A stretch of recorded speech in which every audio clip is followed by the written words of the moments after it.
Hello everyone, मेरा नाम doctor Dinesh और स्वागत है आपका हमारे एजुकेशनल चैनल पे।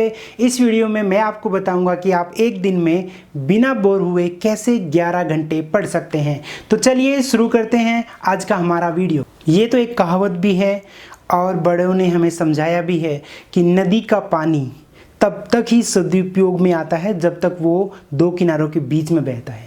अगर वो किनारे टूट जाएं और वो पानी किनारों के ऊपर से चला जाए तो वो उसको बाढ़ आना बोलते हैं और उस पानी का सदुपयोग नहीं होता, बल्कि वो पानी सब तहस नहस कर देता है। उसी तरह हमारी ज़िंदगी में टाइम टेबल यानी समय सारणी का बहुत ही ज़्यादा इम्पोर्टेंस है। अगर हम समय को बांधेंगे टाइम टेबल में तो हम उसका सदुपयोग बहुत ही अच्छे तरीके से कर सकते हैं। टाइम टेबल बनाने के लिए हम दिन को 4 हिस्सों में बांटते हैं: morning session, afternoon session, evening session और नाइट सेशन। तो चलिए शुरू करते हैं मॉर्निंग सेशन से। हम 6 बजे उठने का समय रखते हैं और फिर आधे घंटे में आप जो डेली रूटीन के काम है वो कर सकते हैं। उसके बाद पहला सब्जेक्ट पढ़ेंगे 6:30 बजे से लेके 7:45 बजे तक। मैं रेकमेंड करूँगा कि आप पहले वो सब्जेक्ट पढ़िए सबसे पहले जिसमें आपका इंटरेस्ट सबसे कम है, क्योंकि सुबह आपका दिमाग बहुत फ्रेश होता है, एकदम आपके अंदर एनर्जी बहुत ज़्यादा होती है। तो आप वो सब्जेक्ट भी पढ़ सकते हैं जिसमें आपका इंटरेस्ट सबसे कम है। उसके बाद आप 15 मिनट का रेस्ट टाइम लेंगे जिसमें आप ब्रेकफास्ट भी कर सकते हैं। दूसरा सब्जेक्ट फिर हम पढ़ेंगे 8 बजे से लेके 9:15 बजे तक और रेस्ट टाइम होगा फिर 45 मिनट्स, पौना घंटा। इस रेस्ट टाइम में आपका जो मर्जी करे वो कर सकते हैं। आप टीवी देख सकते हैं, आप इंटरनेट का यूज कर सकते हैं, आप अपनी फैमिली से बातें कर सकते हैं, आप कोई गेम खेल सकते हैं, आप दोस्तों से बातें कर सकते हैं, आप पेंटिंग कर सकते हैं। आपका जो मन करे वो कर सकते हैं। बस आप इस रेस्ट टाइम में अपने स्टडी रूम से दूर रहिए, किताबों से दूर रहिए और जब आप पढ़ रहे हो तो आपका ध्यान सिर्फ और सिर्फ पढ़ाई में होना चाहिए, किसी और चीज़ में नहीं। आपका मोबाइल आपके पास नहीं होना चाहिए, नहीं तो जो नोटिफिकेशन है वो आपको डिस्टर्ब करेंगे। उसके बाद तीसरा सब्जेक्ट होगा 10 बजे से लेके 11:15 बजे तक और रेस्ट टाइम फिर से आपका 15 मिनट। और चौथा सब्जेक्ट होगा 11:30 से लेके 12:45 बजे तक और अब रेस्ट टाइम होगा आपका 75 मिनट्स और जो कि आपका लंच टाइम होगा। तो ये तो बात हुई मॉर्निंग सेशन की। चलिए अब बात करते हैं आफ्टरनून सेशन की।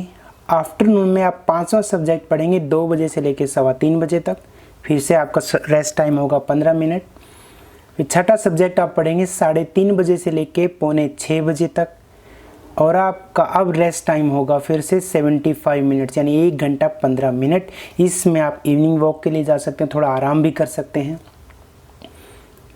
फिर हम इवनिंग सेशन की बात करते हैं। इवनिंग सेशन में आपको 7वां सब्जेक्ट पढ़ेंगे 6 बजे से लेके 7:15 बजे तक और आपका रेस्ट टाइम फिर से होगा 75 मिनट्स जो कि आपका डिनर टाइम होगा। तो आप देख पा रहे हो कि आपके पास रेस्ट टाइम काफ़ी ज़्यादा है, 75 मिनट्स का रेस्ट टाइम। तो इसमें आपका बोर होने का कोई सवाल ही पैदा नहीं होता है। फिर हम नाइट सेशन की बात करते हैं। नाइट सेशन में 8वां सब्जेक्ट आप पढ़ेंगे 8:30 बजे से लेके 9:45 बजे तक। रेस्ट टाइम फिर से आपका 15 मिनट। और 9वां सब्जेक्ट आप पढ़ेंगे 10 बजे से लेके 11 बजे तक। आपका स्लीप टाइम होगा रात को 11 बजे से लेके सुबह 6 बजे तक। तो अगर आप टोटल काउंट करेंगे, टोटल जो आपके पढ़ाई के घंटे हो गए हैं 11 घंटे।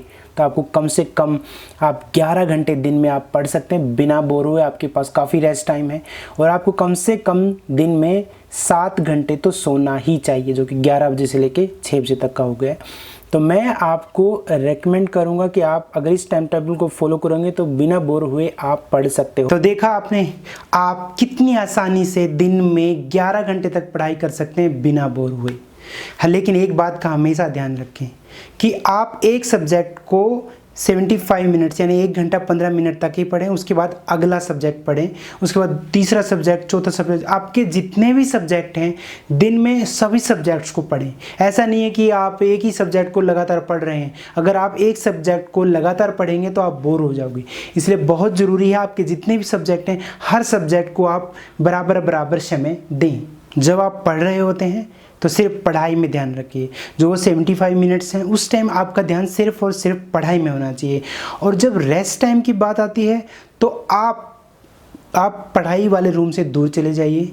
आपका जो मन करे आप वो कर सकते हैं। जैसे आप इंटरनेट का यूज़ कर सकते हैं, आप अपने पसंद के गाने सुन सकते हैं, आप चाहें तो उन गानों पर डांस कर सकते हैं, आप अपनी फैमिली से बात कर सकते हैं, अपने दोस्तों से बात कर सकते हैं, आप हर वो काम कर सकते हैं जो आपको पसंद है। तो रेस्ट टाइम में रिलैक्स होने के लिए अपनी पसंदीदा काम कीजिए, और जब आप पढ़ाई कर रहे हैं तो सिर्फ और सिर्फ पढ़ाई कीजिए। इस तरह से आप बिल्कुल भी बोर नहीं होगे। अगर आपको शुरू में 75 मिनट यानी 1 आवर 15 मिनट्स ज़्यादा लग रहा है तो आप हर सब्जेक्ट को सबसे शुरू में 30 मिनट से स्टार्ट कर सकते हैं, आधे घंटे से।